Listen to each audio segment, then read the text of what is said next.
Fala galera, eu sou Victor Butzloff e este é mais um Futebol em Contexto, um podcast de reflexões contextualizadas sobre futebol. Vamos então dar continuidade ao que nós iniciamos no episódio anterior, falando sobre a abordagem baseada em restrições. Uma abordagem muito interessante que eu encontrei para me ajudar a nortear minha prática como professor, treinador de futebol. E eu falei sobre o pilar dessa abordagem, que é o modelo de restrições de Neal, sobre as restrições do indivíduo, do ambiente e da tarefa. E hoje nós vamos falar sobre auto-organização e acoplamento de percepção-ação. Então, no final do episódio anterior, eu falei que o treinador, pensando a partir desta abordagem, ele tenta fazer um treino representativo do jogo, em que o jogador encontra as soluções. É uma abordagem de descoberta guiada. E aí uma questão muito interessante que a gente pode fazer relacionada a isso é: se o treinador não está dando as respostas prontas, ou não está explicitamente sugerindo as respostas prontas, as melhores soluções, como o jogador as encontra? Como que o corpo dele descobre o que fazer? Como que é esse negócio? E aí a gente tem algumas situações muito marcantes no futebol, como o passe no look, sem olhar, que alguns craques fazem, que o jogador parece até que ele não pensou, né? Que ele olha para um lado, toca para o outro, muito rápido, uma ação única, fluida, instantânea. Como que isso acontece? A abordagem baseada nas restrições, ela vai tentar explicar isso utilizando dois conceitos gêmeos que caminham juntos, que é a auto-organização e o acoplamento percepção-ação. Então, a auto-organização, ela é a tendência de um sistema complexo, seja um jogador ou uma equipe, de encontrar espontaneamente uma solução funcional quando confrontado com determinadas restrições. O sistema neurobiológico, os nervos, músculos, cérebro, ele vai se assentar na solução mais estável e eficiente para aquele problema. Ele vai se adaptar. Então veja, o treinador, segundo essa abordagem, ele não vai ditar a solução, mas ele vai guiar esse processo de descoberta, ele vai ajudar o jogador, entendendo que ele tem essa possibilidade de auto-organização, a encontrar qual que é essa solução, ou as soluções, qual é o padrão melhor de movimento, de solução para aquele problema, para aquela demanda do jogo. E aí, relacionado a isso, a gente tem o acoplamento percepção-ação, que é o mecanismo pelo qual a auto-organização acontece. É uma ideia muito importante. Para a abordagem baseada em restrições, vindo da psicologia ecológica, a percepção e a ação são inseparáveis, ocorrem de maneira acopladas, simultâneas. Não tem como serem separadas uma das outras. A gente não consegue trabalhar de maneira separada ação de percepção, teria que trabalhar junto. A informação percebida, ela regula o movimento em tempo real. Então, você não vê e depois chuta. O ver o espaço já é o começo do chute para essa abordagem. E aí a gente pode pensar na seguinte situação: eu preciso trabalhar o meu atacante para ele melhorar a finalização. A gente poderia primeiro treinar a ação, só o movimento do chute, e aí depois tentar colocar ele numa situação mais próxima do jogo para ele executar essa ação. Essa é uma possibilidade. Dentro da abordagem baseada em restrições, a informação que deve especificar como que o chute deve ocorrer, ela precisa estar desde o início. Ela precisa ser trabalhada junto. Então, para essa abordagem, a maneira de trabalhar uma necessidade como essa, né, melhorar a finalização, ela vai envolver situações que conservam o contexto do jogo, que são representativas do jogo. Situações que não vão desacoplar a percepção da ação. Então ele vai trabalhar o chute, beleza. Mas ele, ao trabalhar o chute, ele também vai estar trabalhando a percepção do goleiro, a percepção do defensor, do marcador. Então, o que seria, né, um treino representativo para fazer isso? Você pode criar um cenário de 1 contra 1, de 2 contra 1, partindo de um passe, de uma enfiada de bola, no qual o atacante ele vai ser forçado a perceber questões ali essenciais do movimento da defesa e do goleiro para poder chutar, como ocorre no jogo. E aí eu lembro de uma situação quando eu trabalhei uma vez com uma turma bem pequenininha, crianças sub-8, em que a gente tinha crianças que estavam iniciando, assim, que nunca tinham jogado futebol. E sempre um desafio pensar situações como essa, porque a criança, ela sem nenhuma vivência anterior ali à aula, ela não consegue fazer nada, digamos assim, não consegue dominar, não consegue fazer o passe, tudo. Então, ela precisa desenvolver ainda níveis funcionais muito básicos. E aí, quando a gente fala de passe, por exemplo, passe e domínio, uma atividade muito interessante para trabalhar isso, que traz esse acoplamento percepção-ação, é o bobinho, ou o rondo, que é utilizado, né? Muitos clubes usam o rondo, assim, diariamente, praticamente. Mas como que a gente pode simplificar uma atividade como essa para uma criança que está começando agora no futebol? E esse foi um exercício muito interessante que eu e os meus colegas fizemos. E aí, qual foi a solução que a gente encontrou? A gente propôs a atividade da seguinte maneira. Ela era feita em trio. Então, tinha a dupla que estava trocando passes, né? Ficava um de cada lado da quadra, pensando a quadra, posicionando eles nas laterais da quadra. E aí, no meio, um marcador, responsável em fechar a linha de passe e recuperar a bola. Só que aí, como nós estamos falando de crianças que precisam ainda desenvolver padrões funcionais básicos de movimento no futebol, o que elas precisam? Elas precisam de tempo. Elas precisam parar a bola, olhar para a bola, olhar para o companheiro, tudo isso com calma.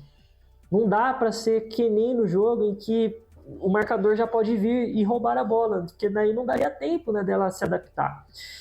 E aí a gente colocou então uma zona de atuação para esse defensor. Ele poderia ir até determinada linha, dando o quê? Dando um espaço seguro para trás dessa linha, para que o jogador ali, para que a criança em posse de bola pudesse manipular a bola com calma, conduzir ela com calma, encontrar uma linha de passe e fazer o passe.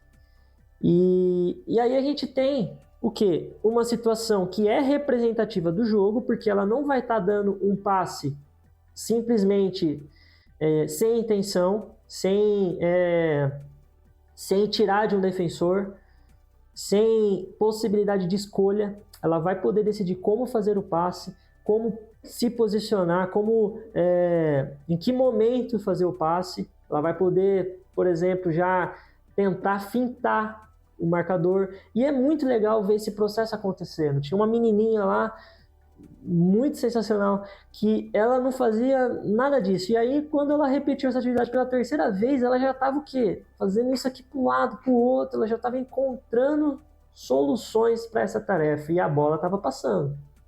Então, veja. Na abordagem baseada em restrições, não se fala em decomposição, se fala em simplificação. A gente pega uma situação representativa do jogo e simplifica ela, mantendo esse acoplamento da percepção-ação. É isso aqui que nós estamos vendo, né, neste exemplo do treino de finalização. Então, o paradigma, ele muda. A gente começa a pensar em como melhorar essa relação adaptativa do jogador com o ambiente do jogo. E não em simplesmente tentar fazer ele aprender padrões fixos de ação, de comportamento. A gente vai trabalhando a adaptabilidade dele. E é isso que o jogador precisa, não é mesmo? O jogador inteligente, criativo, não é aquele jogador que tem alto nível de adaptabilidade no jogo? Então. E aí a abordagem baseada em restrições vai dizer que o treinamento deveria se concentrar em desenvolver sintonia perceptiva adequada às variáveis relevantes sob diferentes condições de desempenho. Então, repetindo, diferentes problemas, ou melhor, repetindo problemas, mas com possibilidade de tentar variadas soluções, o jogador ele vai poder se sintonizar às informações mais relevantes do ambiente do jogo, que são essenciais para que ele consiga resolver os problemas.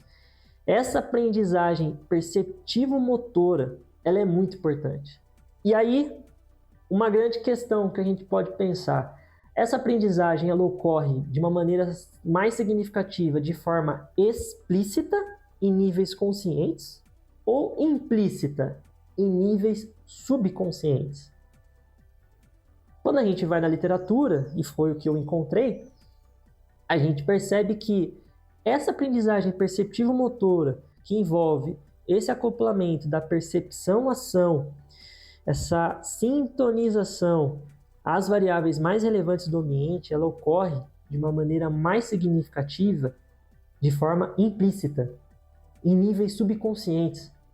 Então, isso significa dizer que tem muitos jogadores que são craques que não conseguem ter noção de tudo que eles percebem, de tudo que eles encontram no jogo, de informações relevantes para tomar as decisões e executar as ações que eles executam.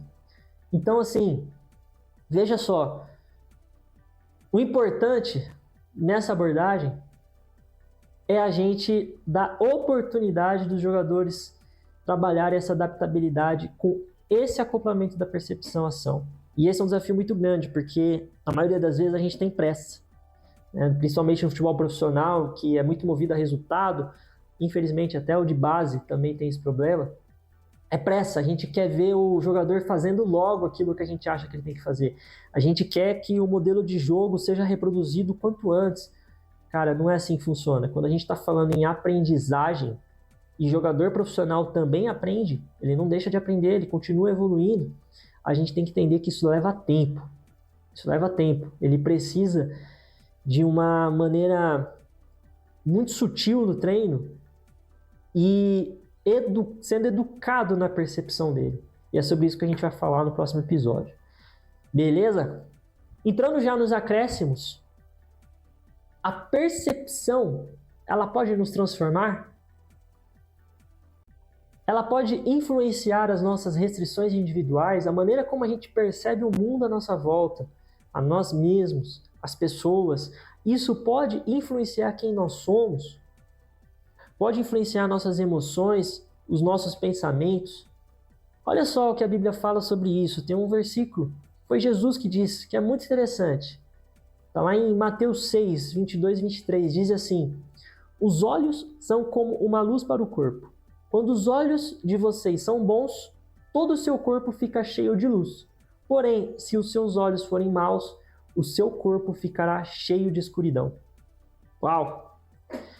É muito forte pensar sobre isso, mas a nossa percepção pode influenciar quem nós somos. Pode influenciar a essência que está em nós. Então, pare e reflita. Como você tem percebido as coisas? Como você tem olhado para as coisas? Será que de uma forma muito negativa? Uma forma que às vezes te traz ansiedade, insegurança, medo? De uma forma que parece que está todo mundo querendo ir contra você, ou todo mundo querendo te enganar, ou que ninguém gosta de você, ou que você não pode nada? Como você está percebendo as coisas? Isso vai influenciar o que está entrando no seu corpo, o que está entrando na sua mente, no seu coração, nos seus pensamentos. Agora, se você tiver um padrão de percepção mais favorável, mais saudável, que vai te incentivar, que vai te colocar em movimento sempre para frente ali, buscando se desenvolver, buscando encontrar o melhor nas pessoas, buscando ter pensamentos positivos, pensamentos que nem a Bíblia fala, né, que são pensamentos de paz, louváveis, de esperança. Esses pensamentos, sim, geram saúde em nós, geram coisas boas em nós. Então, pense, como eu tenho percebido o mundo, como eu tenho percebido as pessoas ao meu redor e como eu tenho percebido a mim mesmo. Isso vai influenciar profundamente em quem eu sou e como eu estou. E também em como que eu vou lidar com as demandas do meu dia a dia, com os meus problemas, os meus desafios. Beleza? Valeu, pessoal. Espero que vocês tenham gostado desse episódio. Se você gostou, eu peço, por favor, mande para alguém que você acha que se interessa por esse assunto, que vai tirar também aí um bom proveito dessa contribuição.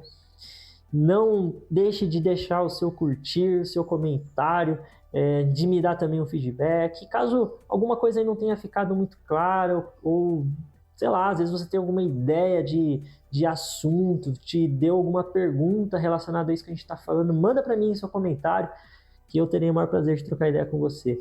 Muito obrigado, espero que você tenha curtido.